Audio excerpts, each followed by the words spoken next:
ಮೊನ್ನೆ ಗೃಹ ಸಚಿವರಾಗಿರುವಂತ ಜಿ ಪರಮೇಶ್ವರ್ ಸಾಹೇಬರು ಬಂದಂತ ಸಂದರ್ಭದಲ್ಲಿ ಮೈಸೂರು ಭಾಗದಿಂದ ಸತತವಾಗಿ ಕಳೆದ 5 ಟರ್ಮಿಂದಲೂ ಆಯ್ಕೆಯಾಗಿ ಬಂದಿರುವಂತ ತನ್ವೀರ್ ಸೇಠ್ ಅವರು ಮಾಜಿ ಸಚಿವರು ಕೂಡ ಹೌದು. ಅವರು ವೇದಿಕೆಗೆ ನಾನು ಬರಲ್ಲ, ನಾನು ಬಂದ್ರೆ ನಾನು ಮುಕ್ತವಾಗಿ ಮಾತಾಡ್ಬೇಕಾಗುತ್ತೆ, ನಿಮಗೆ ಮುಜುಗರ ಆಗುತ್ತೆ, ಅದಕ್ಕೋಸ್ಕರ ಬರಲ್ಲ ಅಂತಂದ್ರು. ಆ ಮುನಿಸಿನ ಹಿಂದೆ ಏನ್ ಕಾರಣ ಇದೆ ಅನ್ನೋದನ್ನ ಮೈಸೂರು ಭಾಗದಲ್ಲಿ ಇರೋರಿಗೆ ಎಲ್ಲರಿಗೂ ಕೂಡ ಗೊತ್ತು. ಸಿದ್ದರಾಮಯ್ಯ ಸಾಹೇಬರ ಸರ್ಕಾರ ಬಂದ ಹೊಸದರಲ್ಲೇ 6 ತಿಂಗಳಲ್ಲಿ ಯತೀಂದ್ರ ಅವರು ಸಾರ್ವಜನಿಕ ಸಮಾರಂಭದಲ್ಲಿ ಅವರ ತಂದೆಯವರಾಗಿರುವಂತ ಮಾನ್ಯ ಮುಖ್ಯಮಂತ್ರಿಗಳಿಗೆ ಫೋನ್ ಮಾಡಿ, ಅಪ್ಪ ನಾನ್ ಕೊಟ್ಟಿರೋ ಲಿಸ್ಟ್ ನ ಕ್ಲಿಯರ್ ಮಾಡು ಅಂತ ಹೇಳಿದಾಗ್ಲೇ ಸಾರ್ವಜನಿಕವಾಗಿ ಅವರು ಟ್ರಾನ್ಸ್ಫರ್ ದಂಧೆಯಲ್ಲಿ ತೊಡಗಿದ್ದಾರೆ ಅನ್ನೋದನ್ನ ಜನ ಅರ್ಥ ಮಾಡ್ಕೊಂಡ್ರು. ರೆಡ್ ಹ್ಯಾಂಡ್ ಆಗಿ ಒಂಥರ ಸಿಕ್ಕಿಬಿದ್ರು. ಆದ್ರೂ ಕೂಡ ಅದ್ಯಾವುದೋ CSR ಫಂಡ್ ಲಿಸ್ಟು ಅಂತ ಹೇಳ್ಬಿಟ್ಟು ಅದಕ್ಕೆ ತೇಪೆ ಹಾಕಕ್ ಮಾಡಿದ್ರು. ಅವತ್ತೇ ಹೇಳಿದೆ ನಾನು, ಯತೀಂದ್ರ ಅವರು ಸಿದ್ದರಾಮಯ್ಯ ಸಾಹೇಬರ ಸರ್ಕಾರದಲ್ಲಿ ಅನಧಿಕೃತವಾಗಿ ಒಂದು ವರ್ಗಾವಣೆ ಖಾತೆ ಟ್ರಾನ್ಸ್ಫರ್ ಮಿನಿಸ್ಟ್ರಿ ಅಂತ ಆಗಿ ಅದರ ಮಂತ್ರಿಗಳಾಗಿದ್ದಾರೆ, ಟ್ರಾನ್ಸ್ಫರ್ ದಂಧೆಯಲ್ಲಿ ತೊಡಗಿದ್ದಾರೆ ಅಂತ ನಾನು ಸ್ಪಷ್ಟವಾಗಿ ಹೇಳಿದೆ. ಇವತ್ತು ಅವರ ಪಕ್ಷದ ಹಿರಿಯ ನೇತಾರರುಗಳೇ ಸಾರ್ವಜನಿಕವಾಗಿ ಅಸಮಾಧಾನ ವ್ಯಕ್ತಪಡಿಸ್ತಾ ಇದ್ದಾರೆ. ಹಾಗೆ ಅವರ ಪಕ್ಷದ ಶಾಸಕರು ಕೇಳಿದ್ರು ಕೂಡ ನಮ್ಮ ದೂರದ ಸ್ಟೇಷನ್ಗಳಲ್ಲೂ ಕೂಡ ಯತೀಂದ್ರ ಅವರ ಲೆಟರ್ ಮುಖಾಂತರವಾಗಿ ಪೋಸ್ಟಿಂಗ್ ಗಳಾಗ್ತಿದೆ ಅಂತಲೇ ಅವರು ಕೂಡ ಅಳಲನ್ನು ತೋಡ್ಕೊಳ್ತಿದ್ದಾರೆ. ಅಂದ್ರೆ ಯತೀಂದ್ರ ಏನ್ ಮಾಡ್ತಿದ್ದಾರೆ ಕೇಳಿ ಒಬ್ಬ ಮೆಡಿಕಲ್ ಡಿಗ್ರಿ ಹೊಂದಿರುವಂತಹ ಒಬ್ಬ ವಿದ್ಯಾವಂತ, ಆದ್ರೆ ಅವರ ತಂದೆಗೆ ಯಾವ ರೀತಿ ಕೆಟ್ಟ ಹೆಸರನ್ನ ಇವರ ಟ್ರಾನ್ಸ್ಫರ್ ದಂಧದ ಮುಖಾಂತರ ತರ್ತಾ ಇದ್ದಾರೆ ಅಂತ ಹೇಳಿದ್ರೆ, ಸಿದ್ದರಾಮಯ್ಯನವರು ಅವರ ರಾಜಕೀಯ ಜೀವನದಲ್ಲಿ ಯತೀಂದ್ರ ಅವರನ್ನ ಅಧಿಕಾರದ ಪಡಶಾಲೆಗೆ ಬಿಟ್ಕೊಂಡಾದ ನಂತರ ತಲೆ ತೆಗೆಸುವಂತಹ ಸ್ಥಿತಿಗೆ ಹೊರಟೋಗಿದ್ದಾರೆ. ಅವರು ಯಾಕೆ ಈ ಮಾತನ್ನು ಹೇಳ್ತಾ ಇದ್ದೀನಿ ಅಂದ್ರೆ, ಹಿಂದೆ ರಾಕೇಶ್ ಅವರು ಬದುಕಿದ್ರು. ರಾಕೇಶ್ ಅವರು ಬದುಕಿರೋವರೆಗೂ ಕೂಡ ಆ ಸಂದರ್ಭದಲ್ಲಿ ಸಿದ್ದರಾಮಯ್ಯ ಸಾಹೇಬರು 2 ಸಾರಿ ಉಪಮುಖ್ಯಮಂತ್ರಿ ಆಗಿದ್ರು. ಒಂದು ಸಾರಿ 2013ರಿಂದ 2018 ಅವರು ಮುಖ್ಯಮಂತ್ರಿ ಆಗಿದ್ರು. ಒಂದು ಸಾರಿನೂ ಕೂಡ ರಾಕೇಶ್ ಸಿದ್ದರಾಮಯ್ಯ ಅವರಿಂದಾಗಿ ಮುಖ್ಯಮಂತ್ರಿ ಆಗಿರುವ ಸಿದ್ದರಾಮಯ್ಯನವರು ಮುಜುಗರಕ್ಕೆ ಒಳಗಾಗುವಂತ ಒಂದು ಸಂದರ್ಭನೂ ಕೂಡ ಬರಲೇ ಇಲ್ಲ. ಆದ್ರೆ ರಾಕೇಶ್ ಸಿದ್ದರಾಮಯ್ಯ ಇವತ್ತು ಇಲ್ಲ, ಅವ್ರು ತೀರ್ಕೊಂಡಿದ್ದಾರೆ. ನಿಜವಾಗ್ಲೂ ಆ ವ್ಯಕ್ತಿ ತೀರ್ಕೊಂಡಿರಬಾರ್ದಿತ್ತು, ಅವ್ರ ಅಪ್ಪಂಗೆ ಈ ರೀತಿ ಒಂದು ತಲೆ ತಗ್ಸುವಂತ ಪರಿಸ್ಥಿತಿ ಬರ್ತಾ ಇರಲಿಲ್ಲ ಅಂತೇಳಿ ಸಾರ್ವಜನಿಕರಿಗೂ ಕೂಡ ಅನ್ಸಕ್ ಶುರುವಾಗಿದೆ. ಯಾಕಂದ್ರೆ ಅವ್ರು ಇಷ್ಟು ಅವರ ಅಧಿಕಾರಾವಧಿಯಲ್ಲಿ ರಾಕೇಶ್ ರಾಜಕಾರಣನೂ ನೋಡ್ಕೊಳ್ತಾ ಇದ್ರು, ಆದ್ರೆ ಅವ್ರ ಅಪ್ಪನಿಗೆ ಕೆಟ್ಟ ಹೆಸರು ತರುವಂತ, ಅವ್ರ ಅಪ್ಪನಿಗೆ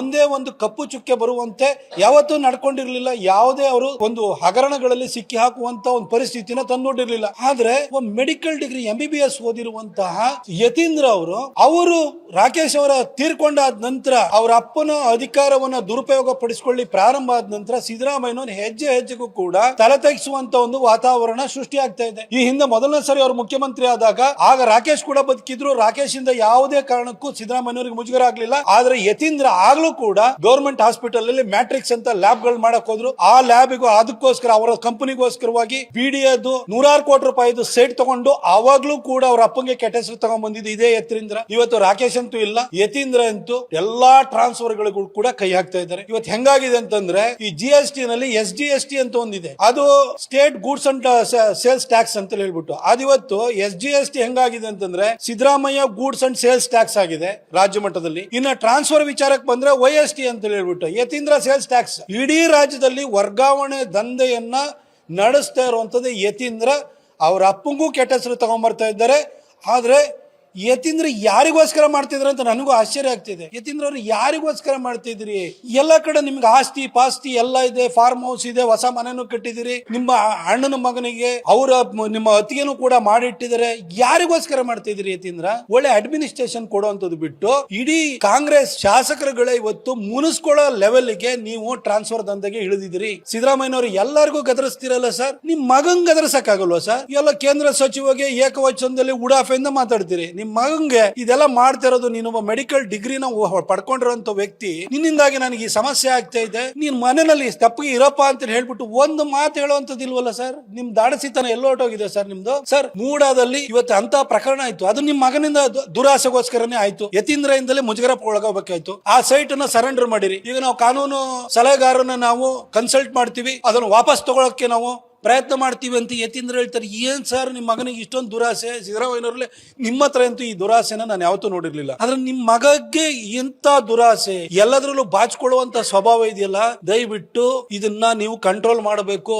ನಿಮ್ಮ ಸಚಿವರೇ 5 ಟರ್ಮ್ ಗೆದ್ದಿರುವಂತರು ಮಾಜಿ ಸಚಿವರಾಗಿರುವಂತ ತನ್ವೀರ್ ಸೇಠ್ ಅವರೇ ಹೊಂದ್ಕೊಂಡಿದ್ದಾರೆ ಅಂತಂದ್ರೆ ನೀವು ಪರಿಸ್ಥಿತಿ ಎಷ್ಟು ಉಲ್ಬಣವಾಗಿದೆ, ಒಳಗಡೆ ಯಾವ ರೀತಿ ಬೇಗುದಿದೆ ಅನ್ನೋದನ್ನ ಅರ್ಥ ಮಾಡ್ಕೊಳ್ಳಿ. ಯತೀಂದ್ರ ನಾನು ಎಕ್ಸ್ಪೆಕ್ಟ್ ಮಾಡಿದ್ದೆ, ಒಬ್ಬ ಎಜುಕೇಟೆಡ್ ಪರ್ಸನ್ ಮೈಸೂರಿನಲ್ಲಿ ಅವ್ರ ಅಪ್ಪನೇ ಮುಖ್ಯಮಂತ್ರಿ ಆಗಿದ್ರೆ ಮೈಸೂರು ಅಭಿವೃದ್ಧಿಗೆ ಅವರೊಂದು ಕಾಂಟ್ರಿಬ್ಯೂಟ್ ಮಾಡ್ತಾನೆ ಅಂತ ಅನ್ಕೊಂಡಿದ್ದೆ. ಒಬ್ಬ ಡಾಕ್ಟರ್ ಆಗಿ KR ಹಾಸ್ಪಿಟಲ್ಗೋಸ್ಕರ ಅಲ್ಲಿಗೂ ಏನು ಮಾಡ್ಲಿಲ್ಲ. ಮೈಸೂರು ಮೆಡಿಕಲ್ ಕಾಲೇಜಿಗೆ ಸೆಂಟಿನರಿ ಸೆಲೆಬ್ರೇಷನ್ ಆಯ್ತು, ಅಲ್ಲೂ ಕೂಡ ಇನ್ವಾಲ್ವ್ ಆಗ್ಲಿಲ್ಲ. ಬರೀ ಎಲ್ಲಾ ಕಡೆನೂ ಟ್ರಾನ್ಸ್ಫರ್ ದಂದ, ಎಲ್ಲಾ ಕಡೆ ಕಮಿಷನ್ ದಂದ ಬಿಟ್ರೆ ಏನ್ ಮಾಡ್ತಾ ಇದ್ದೀರಿ? ಇನ್ನ ನಮ್ಮ ಮೈಸೂರಿಗೆ ಇನ್ನೊಬ್ರು ಉಸ್ತುವಾರಿ ಸಚಿವರು ಇದ್ದಾರೆ. ವರ್ಷದಲ್ಲಿ 3 ಸಾರಿ ಅವರು ಒಂದು ಇಂಡಿಪೆಂಡೆನ್ಸ್ ಡೇ ಬರ್ತಾರೆ, ಬಾವುಟ ಹಾರಿಸ್ತಾರೆ. ಹಾಗೆ ರಿಪಬ್ಲಿಕ್ ಡೇ ಬರ್ತಾರೆ, ಬಾವುಟ ಹಾರಿಸ್ತಾರೆ. ಅದು ಬಿಟ್ರೆ ದಸರಾ ಬಂತು ಅಂತ ಹೇಳ್ಕೊಂಡ್ರೆ ಎಲ್ಲಾ ಒಂದ್ ಸರ್ಕಲ್ ಗಳಲ್ಲಿ ಹೋಗ್ಬಿಟ್ಟು ಕಾನ್ಸ್ಟಿಟ್ಯೂಷನ್ ಪ್ರಿಯಾಂಬಲ್ ನ ಪೀಠಿಕೆಯನ್ನು ಇಟ್ಕೊಂಡ್ಬಿಟ್ಟು ಅದನ್ನ ಸಭೆ ಸಮಾರಂಭದಲ್ಲಿ ಓದಿಸ್ತಾರೆ.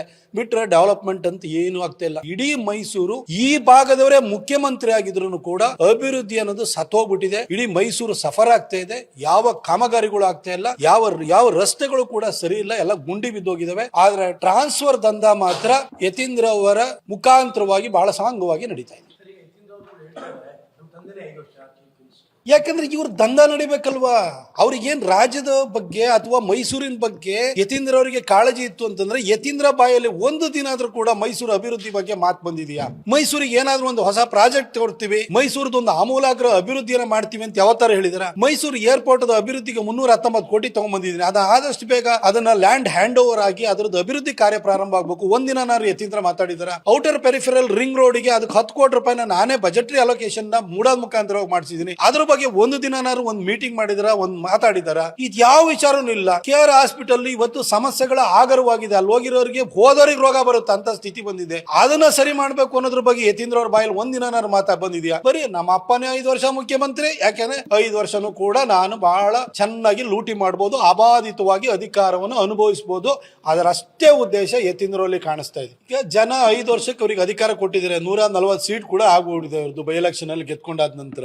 ಇನ್ನೂ 1.25 ವರ್ಷ ಜನ ಹಲ್ ಕಚ್ಚಾದ್ರೂ ಕೂಡ ಇವರ ಆಟಾಟೋಪವನ್ನ ತಡ್ಕೊಳ್ಬೇಕಾದಂತಹ ದುಸ್ಥಿತಿಯಲ್ಲಿದ್ದಾರೆ.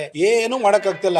ನಾಳೆ ಬೆಳಗ್ಗೆ ಇವರು BBMP ಎಲೆಕ್ಷನ್ ಮಾಡ್ಲಿ, ಮೈಸೂರು ಸಿಟಿ ಕಾರ್ಪೊರೇಷನ್ ಎಲೆಕ್ಷನ್ ಮಾಡ್ಲಿ, ಅಥವಾ ಗ್ರಾಮ ಪಂಚಾಯತಿ, ಜಿಲ್ಲಾ ಪಂಚಾಯತಿ, ತಾಲೂಕ್ ಪಂಚಾಯತಿ ಎಲೆಕ್ಷನ್ ಮಾಡ್ಲಿ, ಕಾಂಗ್ರೆಸ್ ಧೂಳಿಪಟ ಆಗುತ್ತೆ. ವೀರೇಂದ್ರ ಪಾಟೀಲ್ರನ್ನ ಕೆಳಗಿಳಿಸಿದ ನಂತರ ಕಾಂಗ್ರೆಸ್ಸಿನ ಸ್ಥಿತಿ ಹೆಂಗಾಗಿತ್ತು, 189 ಸೀಟ್ ಇಂದ 36 ಸೀಟಿಗೆ ಇಳಿದೋಗಿದ್ರು ನೋಡಿ, ಅದೇ ತರನೇ ಕಾಂಗ್ರೆಸ್ಗೆ ಅಂತ ಒಂದು ಪರಿಸ್ಥಿತಿ ಬರುತ್ತೆ. ಆದ್ರೆ ಜನಕ್ಕೆ 5 ವರ್ಷ ಕೊಟ್ಟಾದ್ಮೇಲೆ ಮಧ್ಯದಲ್ಲಿ ಇಳಿಸಕ್ಕಾಗಲ್ಲ, ಅಷ್ಟೇ ಕಾಯ್ತಾ ಇದ್ದಾರೆ. ಮಧ್ಯದಲ್ಲಿ ಇವರು ಲೋಕಲ್ ಬಾಡಿ ಎಲೆಕ್ಷನ್ಸ್ ಕೂಡ ಮಾಡ್ತಾ ಇಲ್ಲ, ಯಾಕಂದ್ರೆ ಇವರಿಗೆ ಧೈರ್ಯ ಇಲ್ಲ.